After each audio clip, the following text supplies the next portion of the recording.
설표에서 배우셨겠지만 눈을 한번 복습을 해보도록 할 건데요. 그래도 나름 평가 문제집을 그대로 이제 복사를 해드렸는데 이 평가 문제집의 필기가 좀 잘 돼 있어요. 그래서 우리가 공부를 하는데 많은 도움이 됩니다. 많이 안 써도 됩니다.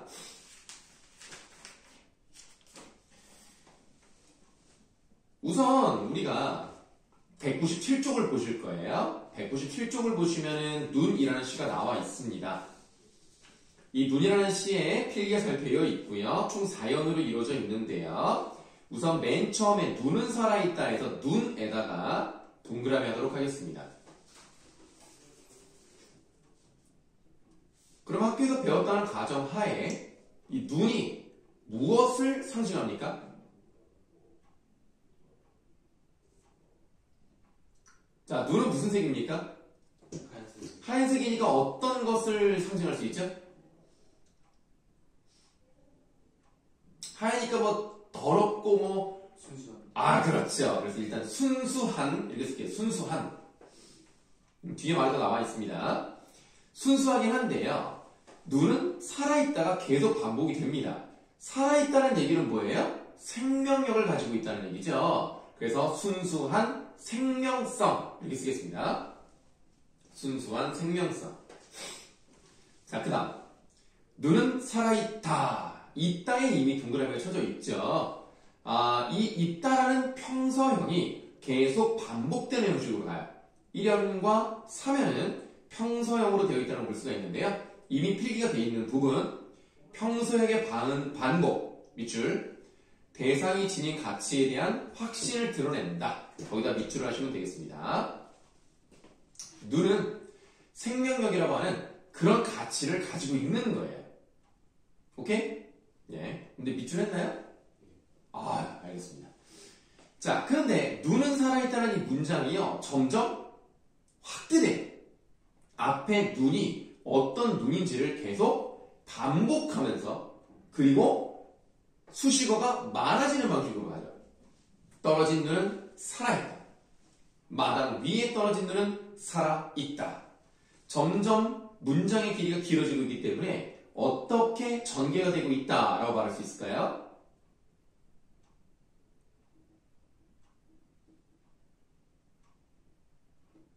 알겠습니다. 자, 196쪽 볼까요? 196쪽의 저 밑에 한번 보세요. 맨 밑에를 보시면 반복과 변형, 점층이라고 되어 있고요. 밑줄 하면 됩니다. 동일한 문장을 반복하고 변형하여 의미를 점층적으로 강조하며 시상을 전개한다. 점층적인 확장되는 방식으로 시상이 전개되고 있구나. 이거를 확인해 볼 수가 있습니다. 점점 길어지거나 넓어지거나 깊어지거나 이런 것들을 점층법이라고 하는 거고요. 점층적인 방식으로 시상이 전개되고 있다. 어렵지 않죠? 다시 이제 197쪽으로 가시겠습니다. 2연으로 바로 갈게요. 기침을 하자라고 되어 있는데요. 기침을 한다는 것은 우리가 목에 뭐가 꼈을 때, 걸렸을 때, 속에 더러운 것을 뱉어냈을 때, 이럴 때 기침을 한단 말이에요. 그래서 기침이 어떤 것인지를 위에다가 써보도록 합시다.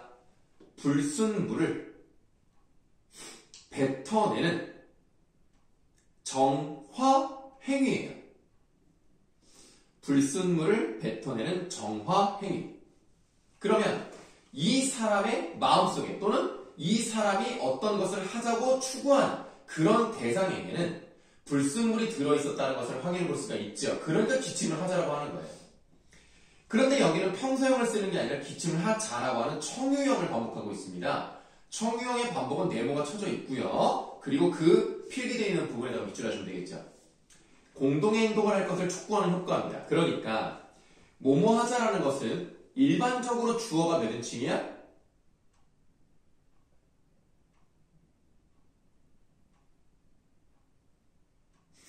하나만 할래? 자, 1인칭입니까? 2인칭입니까? 1인칭이죠. 왜냐하면 우리 함께 기침을 하자 이렇게 가는 경우가 많잖아요. 그러니까 너 기침을 하자라는 것보다는 우리 기침을 하자가 더 자연스럽죠. 그렇기 때문에 1인칭 복수로 가는 경우가 많습니다. 그 얘기는 공동의 행동, 그러니까 명령이 아니에요. 너는 해, 나는 모르겠고 너는 해야 돼. 이게 아니라 우리 함께 하자라는 얘기를 하고 있다는 거예요. 이게 바로 청유형을 쓰는 효과입니다. 그런데 누구에게 말을 하고 있냐면 젊은 시인에게 말을 하고 있는 거예요. 이 젊은 시인은 일단 두 가지로 볼 수가 있습니다. 말 그대로 시적 화자가 바라보고 있는 다른 대상인 젊은 시인일 수도 있고요. 또는 이 젊은 시인 자체가 누구라고도 볼 수 있다? 김수영 자신이라고도 볼 수 있는 거예요. 젊은 시인이여 기침을 하자. 눈 위에 대고 기침을 하자. 눈더러 보라고. 밑줄. 마음 놓고 마음 놓고. 이렇게 돼 있다는 거죠. 그러면 우리가 어떤 것을 알 수가 있냐면 마음 놓고 기침을 하자는 얘기는 지금까지는 어쩌면 마음 놓고 속 시원하게 기침을 하지 못했을 수도 있는 거거든요. 그래서 뭐라고 쓰실 거냐면 기침을 마음 놓고 하지 못했던 기침을 마음 놓고 하지 못했던 현실을 추측해 볼 수 있습니다. 그러면 더러운 것을 내뱉고자 하는 행동이 용인되지 않았다. 다시 말하면 그런 것들이 잘 받아지지 않았던 현실일 수도 있겠죠. 그러니까 마음대로 기침을 하지 못했다는 거예요. 마음속에 있는 더러운 것들을 그렇게 못했다는 얘기는 혹시 이거 학교에서 배웠으니까 이거 몇 년대에 쓰여진 시인 줄 아십니까? 김수영이 주로 언제 시를 썼을까요? 1900? 지금 1900에도 딱 멈췄다는 얘기는 일단 생각이 안 나니까 60년도 60년대 좋아요.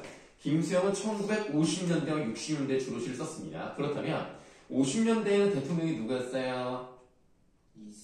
이승만이죠. 물론 이승만이라는 사람이 우리나라 최대 대통령으로서 뭐 모든 일을 다 나쁘게 한 건 아니겠습니다만 그래도 가장 큰 어떤 나쁜 짓 뭐가 있었죠?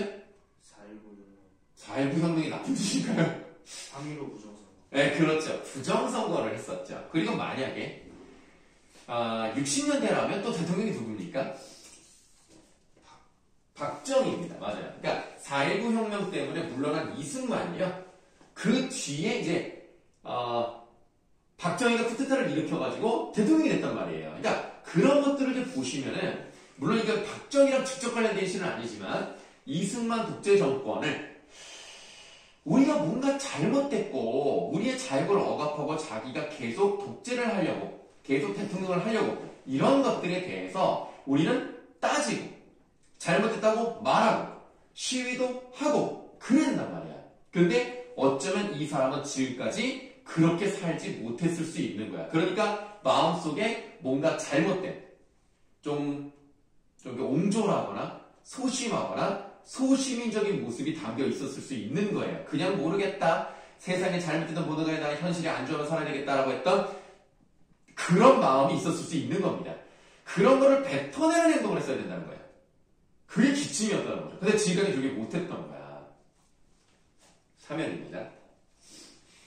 눈은 살아있다. 그 다음에 이 다음 부분은 시험에 무조건 나오는 부분이에요. 죽음을 잊어버린 영혼과 육체입니다. 사실 이거 우리 옛날에 했었어요. 안 했나? 안 했나 봐요. 그럼 이제 설명을 잘 드리겠습니다. 이 밑줄 쳐져 있는 부분은요, 필기가 정말 잘 돼 있는데요. 두 가지로 해석을 해볼 수가 있어요. 근데 해석이 아주 상반됩니다. 하나는 좋은 거고요. 하나는 나쁜 거예요. 자, 과연 죽음을 잊어버린 영혼과 육체라는 것은 일단 좋은 뜻으로 해석을 해보겠습니다. 그 좋은 뜻이 오른쪽에 있는 해석이에요. 거기 밑줄 하겠습니다. 죽음을 무릅쓰고 부정적인 현실에 맞서며 살아가는 존재. 그리고 오른쪽에다 괄호 열고 긍정적이라고 쓸게요. 긍정적으로 해석을 해본다면요. 자, 우리는 사실 죽음을 두려워하죠. 예를 들어서 잘못된 권력에 맞서다가 내가 뭐 감옥에 갈 수도 있는 것이고 아니면 뭐 지금은 그런 일은 없지만 옛날에는 고문도 당하고 그랬단 말이에요. 그런 것들을 무서워하지 않는다. 차라리 죽을지언정 나는 잘못된 것은 잘못다고 말하겠다. 이런 부정적 현실에 맞서 싸우는 그런 노력을 했던 사람들은 죽음을 잊어버리고 죽음을 모르고 살아갔던 사람이라고 볼 수 있겠죠. 그렇다면 긍정적인 해석이라고 볼 수가 있어요. 근데 만약에 이거를 완전히 부정적으로 본다면 그게 왼쪽의 해석이거든요. 밑줄합니다. 고통의 감정마저 외면한 무기력해진 존재라고 볼 수도 있는 겁니다. 그걸 왼쪽에다가 부정적이라고 쓰세요. 자, 죽음이라는 것은 우리 인생의 종착지입니다. 누구도 죽음을 피해갈 수는 없어요. 그런데 이 죽음을 잊어버렸다는 것은 이 고통의 극한이 이제 죽음이라고 볼 수가 있겠는데 그런 것들마저도 외면을 해버린 거죠. 그러니까 내가 살기 힘들고 내가 어려운 상황에 처하더라도 나는 모르겠다, 나는 그런 거 몰라 하고 현실을 외면하라고 했던 그런 것들, 그런 존재들을 말할 수 있는 겁니다. 어떻게 해석을 하든 정답이라는 건 없기 때문에 상황에 맞춰서 잘 껴서 맞추면 되는 건데요. 어쨌든 무기력해진 존재를 위해서든 아니면 현실에 맞서 살아가는 그런 사람들을 위해서든 어쨌든 눈은 새벽이 지나도록 살아있는 겁니다.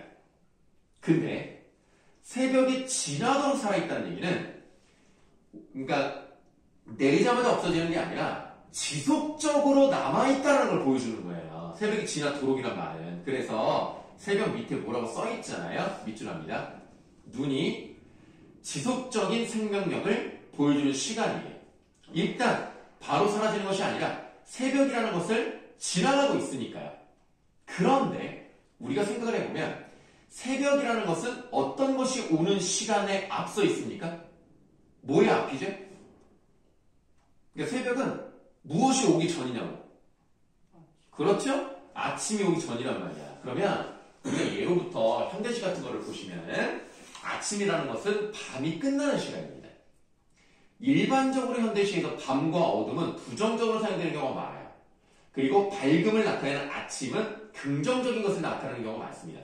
그런데 새벽이라는 것은 새로운 아침을 맞이하기 직전의 시간이기 때문에 희망의 시간이라고도 볼 수 있거든요. 그래서 그 다음에도 밑줄할게요. 새로운 시대가 도래하기 시작하는 희망의 시간입니다. 그래서 그런 희망을 주기 위해서 눈은 여전히 계속 살아있다라고 생각하시면 돼요. 생명력을 가지고 있고요. 다른 존재에게 무엇인가 영향을 미칠 수 있는 그런 게 바로 눈이라는 겁니다. 자, 그러면 우리가 화면에서 죽음을 잊어버린 영과 육체에 대해서 두 가지를 해석을 했다면 과연 얘네들을 위해서 살아있다는 것은 왜 그렇게 말할 수 있는 것인가? 그거는 사연을 통해서 보도록 할게요. 기침을 하자. 젊은 시인이여 기침을 하자. 눈을 바라보며 라고 되어 있는데 그 눈 밑에 참 필기가 잘 되어 있습니다. 일단 눈이라고 하는 것은요. 순수하고 정의로운 존재라고 되어 있는데 이 부분은 그냥 보시면 되고요. 그 다음에 밑줄을 볼게요. 고통을 외면한 무기력해진 존재들에게는 각성의 역할을 합니다. 자, 그러면 각성의 뜻부터 한번 봐볼까요? 각성이 무슨 뜻일까요? 쓰시는 거 아, 뭐 저기 피버 타임? 그렇게 보시면 조금 안 맞고요. 각성이라는 것은 정신 차리고 새로운 깨달음을 얻는 것을 말합니다. 그러니까 봐봐. 고통을 외면한 무기력해진 존재라고 했다면 아까 부정적 해석이었어? 긍정적 해석이었어? 부정. 맞아. 부정적인 존재들을 위해서 눈이 살아있다면 그런 무기력한 존재들에게 너희들 그렇게 살면 안 돼. 제대로 정신 차려. 나의 순수함과 나의 생명력을 보고 이렇게 살아있으란 말이야! 라고 혼내내는 거야. 그렇게 눈은 각성의 역할을 할 수 있다는 얘기예요. 근데 아까 우리가 죽음을 잊어버린 영과 육체에 대해서 긍정적으로 해석한 부분도 있었다는 거죠. 그 부분도 계속 이어서 밑줄하도록 하겠습니다. 부정적인 현실에 맞서는 존재들에게는 위로와 고무의 역할을 한다에 밑줄을 쳤으면 좋겠는데 다 했어 여기까지? 아유 그렇게 밑줄을 하면 선생님의 설명과 좀 1대1 매치가 좀 잘 안 되면서 선생님이 오해를 해버렸네. 네, 됐나요? 네, 이제 구분을 하셔야 돼요. 부정적인 현실에 맞서는 존재들은 긍정적인 존재들입니다. 그러니까 얼마나 우리가 박수 쳐주고 잘하고 있다, 힘을 북돋아주고 이래야 되잖아요. 그래서 잘하고 있다. 나도 이렇게 계속 살아있으려고 노력을 한다. 나의 이런 기운을 받아서 더욱더 열심히 하자. 라고 하는 위로와 고무의 역할을 하는데, 고무가 이제 사기를 북돋는 거라고 생각하시면 돼요. 잘한다, 잘한다, 디디고. 여기 고무입니다. 그럼 고무 역할을 합니다. 눈을 바라보면서요. 밤새도록 고인 가슴에 가래라도. 자, 가래. 좋은 거야, 나쁜 거야? 나쁜 거죠. 왜? 불순물이니까. 가래나 세모. 자, 거기다 쓸게요. 불순물. 부정적인 것. 그 다음 또 무기력한 소시민적 자세. 네, 이런 것들을 가래라 볼 수 있습니다. 그러니까 우리가 올바른 행동을 하거나 정의를 위해서 살아가는 거 말고 그런 걸 하지 못하게 만드는 모든 것들을 다 포함한다고 생각하시면 돼요. 그런데 이런 가래가 가슴속에 있다면 빨리 뱉어내야 되겠죠. 그래서 밑줄 마음껏 뱉자 하면서 하나 쓰겠습니다. 현실 대응 자세를 말하고 있는 거죠.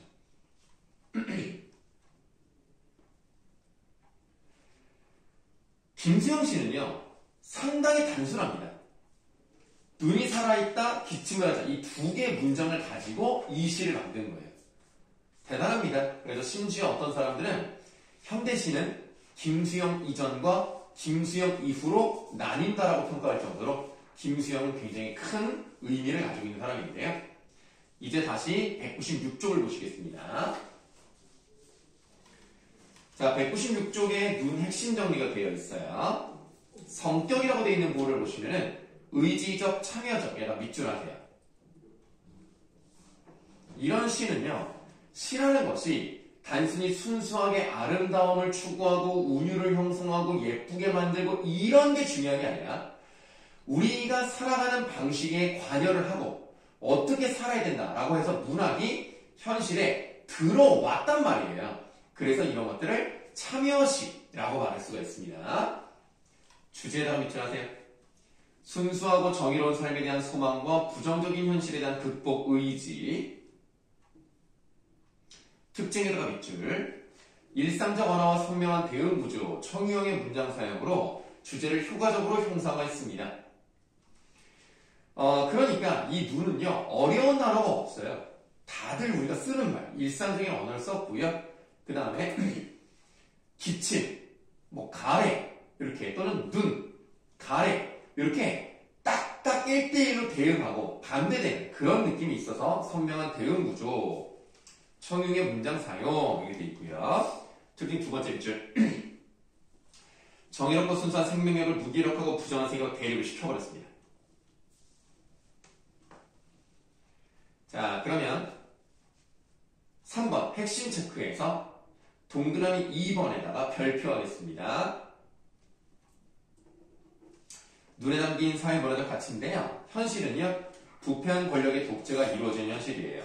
아까 말씀드렸던 이승만 정권의 독재적 권력을 말합니다.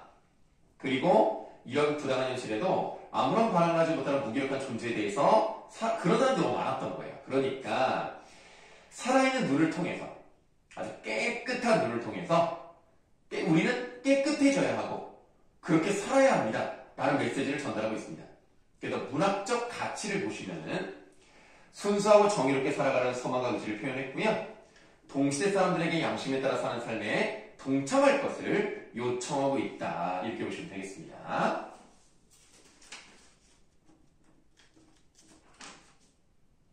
(198쪽) 보시겠습니다.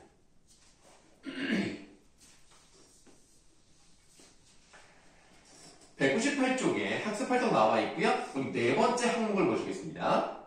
네 번째 항목을 보시면 시에 반영된 사회문화적 상황과 그에 따른 주제가 나타나 있는데요. 사회문화적 상황이 어떤지 읽어보도록 할게요. 작품이 발표된 당시는 6.25 전쟁 중에 대통령을 연임한 이승만이 다시 선거에 나올 수 있도록 초대 대통령에 한해서 연임 횟수 제한을 없앤다는 내용의 개헌안이 통과되었고, 밑줄. 무리한 개헌으로 국민 여론이 나빠지자 반대 세력의 탄압이 가해진 시기였다. 눈에는 이러한 시대 상황에서 비롯된 시인의 현실 인식과 성찰이 담겨 있다고 볼 수가 있죠. 그래서 주제를 한번 읽어본다면 불의와 타협하지 않고 정의와 순성을 회복하기 위한 행위를 실천하는 사람이 되자라고 얘기하고 있습니다. 이 눈과 껍빛단리는 같이 연결돼서 나올 가능성이 굉장히 높죠. 어차피 학교에서도 학습활동으로 나와 있고요. 내용도요. 이 껍빛단리 이인국이라는 사람이 얼마나 기회주의자이고 그 현실에 그냥 딱 붙어가지고 지 편한 쪽으로만 살아가는 그런 나쁜 놈이거든요. 친일파인데 척결이 되지 않았어요. 그래서 이 사람이 얼마나 잘 살아가고 있는지를 한번 배워보도록 하겠습니다.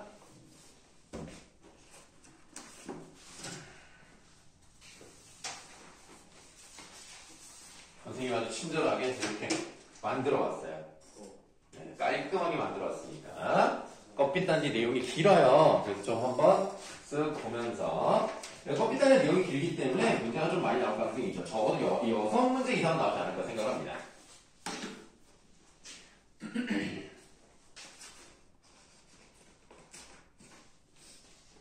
그러면 껍빛단지 한번 보도록 할게요.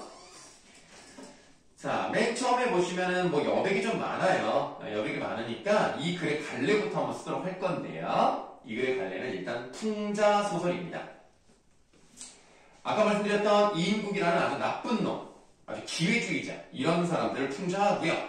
또한 이런 사람이 여전히 활개치고 다니는 이 현실에서 친일파와 같은 나쁜 놈들을 척결하지 못하는 것을 안타까워하는 그런 소설이라고 생각하시면 되겠습니다. 혹시 안 추워요? 그럼 내가 추우니까 내가 틀게요. 자, 그 다음에 시점 한번 써볼게요. 시점. 전지적 작가 시점입니다.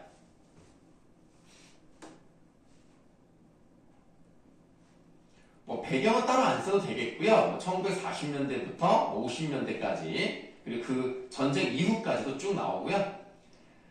주제를 먼저 한번 써보도록 할게요. 기회주의적 인간형을 향한 비판과 풍자입니다. 기회주의적 인간형을 향한 비판과 풍자.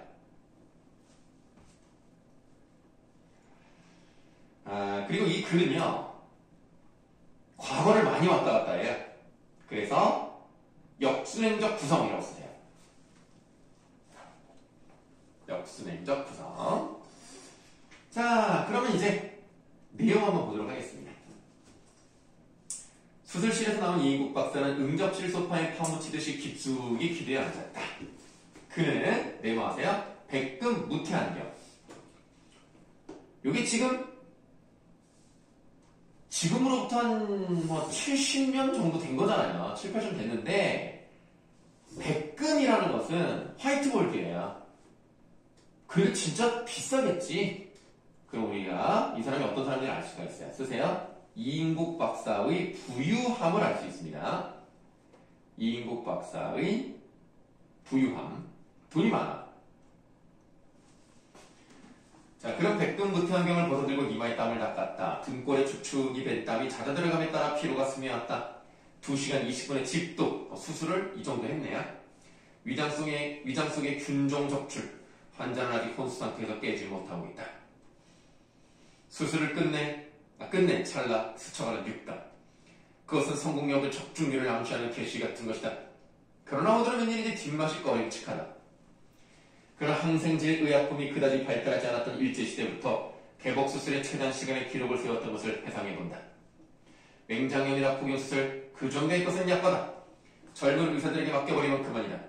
대수술의 경우에는 그렇게 방임할 수만은 없다. 환자 측에서도 대개 원장의 직접 집도를 조건부로 입원시킨다. 밑줄?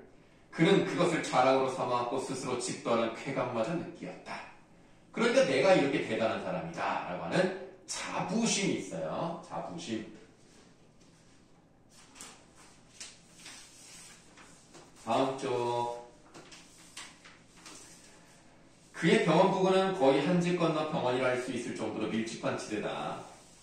이름 없는 신설병원 같은 것은 숫제,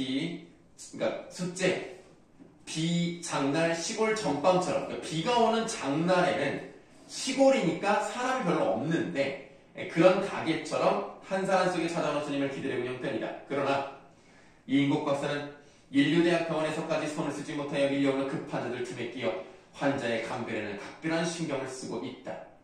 그것은 마치 여관보이가 여관 앞에 억새 열고요. 우리 이제 벨보이라고 그러죠. 그래서 여관에서 그 이제 짐 들어주는 그런 사람이 있단 말이에요. 여관보이가 현관으로 들어서는 손님의 옷차림을 훑어보고 그 등급에 맞는 방을 순간적으로 결정하라 즉석에도 서슴지 않고 거절하는 경우가 흡사한 것 닫아보시면 되겠어요. 그러니까 이인국 박사가 실력이 없는 건 아니에요. 근데 어떤 환자를 주로 봤냐면 딱 보면 돈이 많아 보이는 사람, 돈 없이 가난해 보이는 사람 안 받아주는 거예요. 그래서 쓸게요. 환자의 겉모습만 보고서, 환자의 겉모습만 보고서, 네, 아이고, 감사합니다.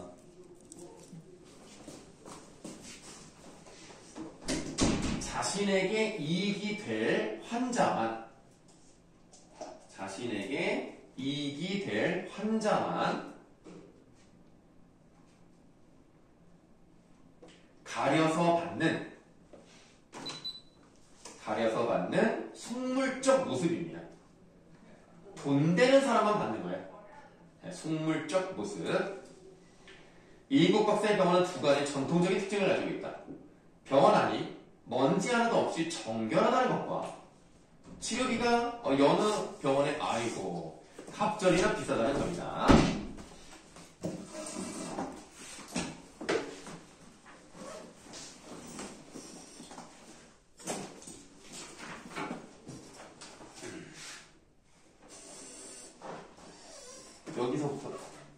여기서부터 할 거야. 이제 그는 새로운 거기부터.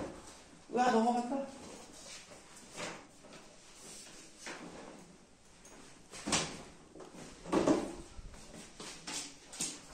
자, 그는 새로운 이렇게 시작하죠. 자, 고학 페이지 꺽쇠 열겠습니다.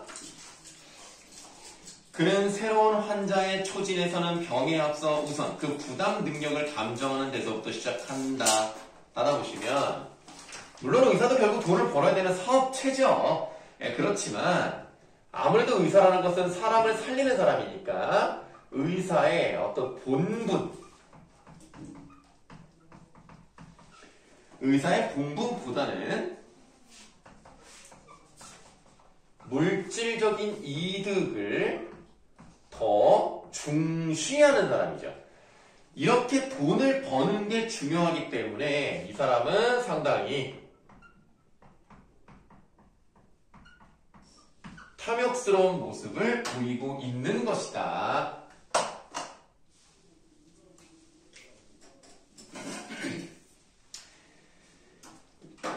자, 신통치 않다고 느껴지는 경우에는 무슨 핑계를 대든 그것도 자기가 직접 나서는 것이 아니라 간호원으로 따돌리게 하는 것이다. 옛날에 이제 간호사를 간호원이라고 했습니다. 네, 그렇게 중환자가 아닌 대부분의 경우 예지는 젊은 의사들이 했다. 원장은 다만 기록된 진찰 카드에 따라 환자의 증세에 아울러 경제 정도를 판정하는 최종 진단을 내리면 된다. 다음 쪽. 상대가 직이나 거물급이 아닌 한 외상이라는 명목은 붙을 수 없었다. 설령 있다 해도 메모하세요. 이 양면 진단. 양면 진단이니까 두 가지 면을 본다는 얘기죠. 그래서 뭐를 보느냐? 일단 돈이 있는지 경제력을 판단해요. 경제력을 판단하고 그 다음에 이 환자가 어느 정도로 내가 손을 대면 다 나을 수 있는가. 환자의 증세. 그러니까 좀 나름대로 자기 좀 안전하게만 가는 거예요. 돈도 받을 수 있고 내가 손을 대면 고칠 수 있을 정도? 좋아. 그럼 이 사람 받아야지 라고 합니다. 이 양면 진단은 한 푼의 미수나 결손도 없게 한 그의 반생을 통한 의술 생활의 신조요 비결이었다. 자, 그렇기에 그의 고객은 외정시대, 그러니까 일제강점기죠. 주로 일본인이었고 현재는 권력층이 아니면 재벌의 셈 속에 드는 축들이어야만 했다. 그러니까 이제 친일파였다는 얘기죠. 그의 일과는 아침에 진찬실에 나오자마자 손가락 끝으로 창틀이나 탁자 위를 훑어 무태안경 속 온폭한 눈으로 응시하는 일에도 출발한다. 이때 손가락 끝에 먼지라도 묻으면 불호령이 터지고 간호하나 하루 종일 원장의 신경질에 부대껴야만 한다. 아무튼 단골 고객들은 그의 정결한 결벽성에 감탄과 경의를 표임하지 않는다. 일사후퇴란 말이 나왔어요. 거기다가 1951년이라고 쓰세요. 1951년을 쓴 이유는 뭐냐면 이게 전쟁도 일단 배경 중에 하나다. 일제강점기부터 시작을 해서 전쟁을 지나서 전쟁 후까지 가기 때문에 일단 이 부분은 잠깐 전쟁 중의 내용이 나오는데요. 일사후퇴시 청진기가 든 손가방 하나를 들고 월남은 이인국 박사다. 그는 수복되자 재빨리 새빵 하나를 얻어 병원을 차렸다. 그러나 이제는 평당 50만 환을 호가하는 도심지에 타일을 바른 2층 양옥을 소유하게 되었다. 돈을 많이 벌었네요. 그는 자기 전문의 외과 외에 내과, 소아과, 산부인과 등 개인 병원을 집결시켰다.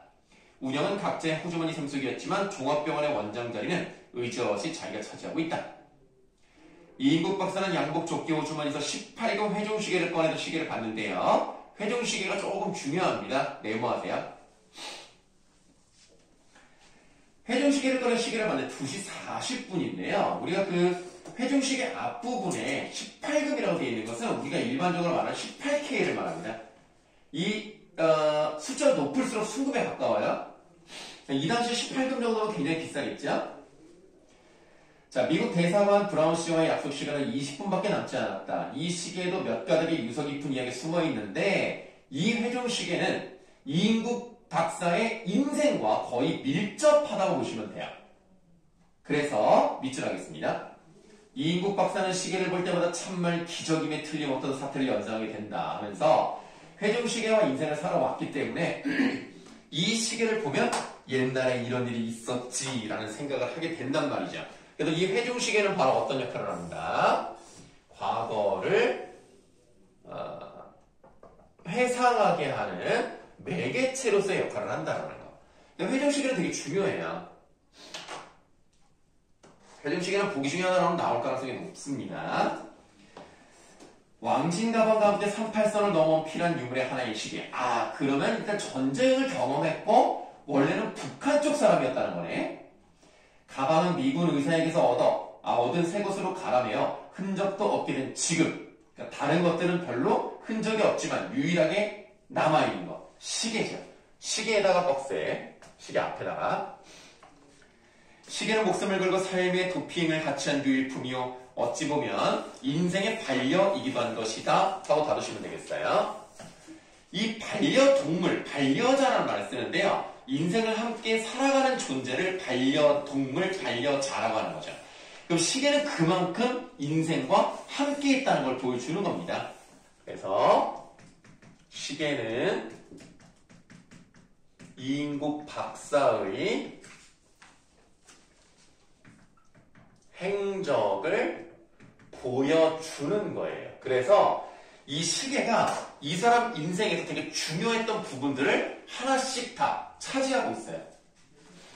요즘 시계는 되게 중요하고요.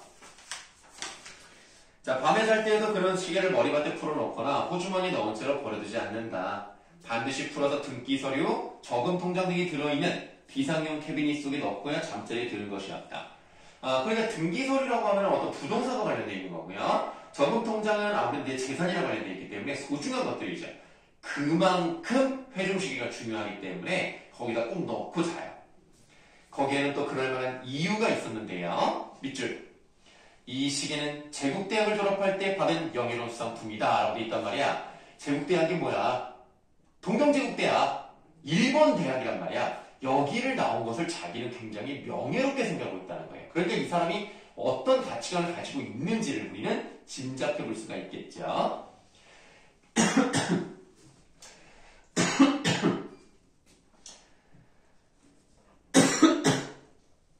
자, 뒤쪽에는 자기 이름이 새겨져 있다. 그 후 30여 년 자기 주변의 모든 것은 변화해갔지만 시계만은 이 모습 그대로다. 주변뿐만 아니라 자기 자신은 얼마나 변한 것인가. 20대의 홍안을 자랑하던 젊음은 어디로 사라져버린 것인지 머리카락도 반백이 넘었고 이마의 주름은 깊어만 간다.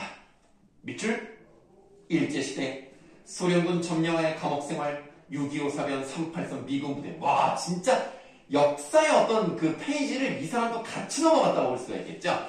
그래서 이거를 보시면은 우리가 작품에 시대적인 배경도 추측해 볼 수가 있는 겁니다. 그래서 이인국 박사가 이거를 다 경험해요. 그런데 어떻게든 다 살아남습니다. 자, 그동안 몇 차례 아슬아슬한 죽음의 고비를 넘긴 것인가? 야, 월섬 17석이라고 되어 있는데 그 뜻이 나와 있어요. 미국에 월섬이라는 회사가 있는데요. 거기서 보석을 7개를 받았습니다. 그래서 월섬 17석. 우여곡절 많은 세월 속에서 아직도 제 시간을 유지하는 것만도 신기하다.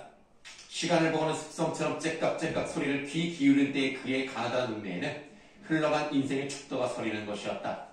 그 속에서도 강모어 스메리 학생복을 벗어버리고 신사복으로 갈아입던 그날의 가면을 더욱 새롭게 해주는 충동을 금할 길 없는 것이었다. 하고 뭐 중략 부분 줄거리라고 돼 있죠? 그냥 넘어가시고 그 중략 부분의 줄거리를 선생님이 또 따로 뽑아왔어요. 넘기시면 바로 나옵니다. 자, 이인국 박사는 수술 직전에 서랍에 집어넣었던 편지에 생각이 미쳤는데요. 이 편지는 딸에게서 온 편지입니다. 딸의 이름이 나미죠. 미국에 가 있는 딸 나미. 본래의 이름은 일본식의 나미코입니다. 그러니까 이름부터가 일본식이었다는 얘기는 일제강점기 때 친일 행세를 잘했다는 얘기죠. 집안 전체가 다 일본어로 생활을 합니다. 한국 사람에도 불구하고. 해방후. 자, 해방후에서 꺽쇠. 해방후 그것이 거슬린다기에 나미로 불렀고 새로 기류기에 올릴 때에는 코를 완전히 떼어버렸다 하고 닫아보세요. 일제강점기 때는 어떻게든 잘 보고 싶어서 이름도 아예 창씨개명이라고 하죠. 이름도 아예 일본식으로 바꿔버렸어요. 그래서 나미코라고 했단 말이에요. 근데 해방이 되니까 이게 거슬리네. 왜냐면 일본에는요 옛날에 코자가 들어가는 이름이 많아요. 뭐 미치코, 나미코 이런 식으로 코자가 들어가는 게 많은데 그게 자꾸 거슬리는 거야. 뭔가 일제강점기 때 내가 친일파였던 걸 너무나 대놓고 드러내는 것 같아. 그래서 기류계라고 했는데 지금으로 따지면 등본 같은 거예요. 그래서 그 등본에 이름을 이제 올리잖아요. 그럴 때 코를 떼서 나미가 됐습니다. 이런 걸 보면 어떻게든지 살아남으려고 이렇게 저렇게 기회를 엿보는 얍삽한 모습을 볼 수가 있거든요. 기회주의적인 모습을 볼 수가 있어요. 나미짱. 딸의 모습은 단란하던 지난날의 추억과 더불어 떠올랐다. 온 집안의 재롱둥이였던 나미. 뭐 그렇게 중요하지는 않은데 나미에 과로하시고 이 사람의 이제 그 인물 가족관계라고 보도록 할게요. 딸이 나미고요. 그도 이제 성숙했다. 이미 이제 결혼할 나이가 됐어요. 지금은. 그마저 자기 옆에다 떠난 지금 새로운 정에서 산다고는 하지만 이인국 박사는 가끔 물밀어 들어오는 허전한 감을 금할 길이 없었다. 아내는 아내 과로하시고요. 처음에 결혼해서 나미를 낳은 아내가 있었을 거 아닙니까? 그 아내는 거제도 수용소에서 죽었어요. 그러니까 지금은 없지? 다음에 아들도 있겠네? 아들 괄호하시고 아들의 이름을 쓸게요. 원식입니다. 이원식. 이 아들은 당연히 그 전 부인의 아들인 건 맞는데 유학을 갔는데 어떻게 된지 몰라. 주거에 사람 연락이 안 돼. 그러니까 지금 나미는 멀리 떨어져 있고 원식이는 어떻게 되는지 모르고 서울에서 다시 만나 후초로 들어온 그러니까 두 번째 부인으로 들어온 해숙이 괄호하시고 예숙이가 원래는 간호원이었죠. 20년의 연령차에서 오는 세대의 거리감을 그는 억지로 부인해 본다. 나이차가 많이 나네. 20살이나. 그러나 해숙의 피둥피둥한 탄력에 윤기가 더해가는 살결에게 자기의 주름 잡힌 까칠한 피부는 육체적 위축함마저 느끼게 하는 때가 없지 않았다. 그들 사이에서 난 괄호하세요. 돌진한 어린 것. 아유 이제 막 한 25개월 요 정도 아니 잘못했다. 한 13개월 정도 됐나봐. 애기죠 애기. 앞날이 가득한 이 핏덩이만이 지금의 이인국 박사의 곁을 지켜주는 유일한 피부치다 하면서 지금 이 집에는 해숙이랑 그 다음에 자기랑 그리고 애기 이렇게 셋이 살고 있는 거예요. 지민아 지금 몇 분이냐? 알았어요. 그러면 여러분 좀 쉬고 계세요. 선생님 저쪽 갔다 올게요.